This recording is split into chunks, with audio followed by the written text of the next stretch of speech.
Hello friends, আজকে এসেছি সামনে দুর্গাপুজো, সেটাকে উদ্দেশ্য করে, যেহেতু অনেকে কেনাকাটা আরম্ভ করেছে এবং অনেকে পাচ্ছে না, যদিও তাদের উৎসব, সেই উৎসবকে কেন্দ্র করে আর যদিও আমি সনাতনী না, আমি একজন মুসলিম ধর্মে, ইসলাম ধর্মী, তবু আমি চাই অন্য ধর্মকে সম্মান করতে। তাই আমি চাই এদেরও উৎসবটা যেন ভালো কাটুক। তাই সেই উদ্দেশ্যে আমি কিছু বস্ত্র ও খাদ্য সামগ্রী জিনিসগুলো নিয়ে এসেছি তাদের মধ্যে বন্টন করার জন্য। সামনে দুর্গাপুজো, সেটাকে উদ্দেশ্য করে আমি কিছু বস্ত্র নিয়ে এসেছি। আমি চাই এদেরও উৎসবটা যেন ভালো কাটুক। ধরেন,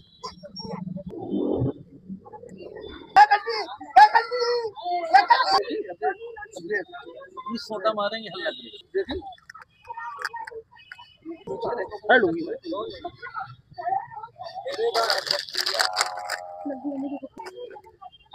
पानी वानी साफ में।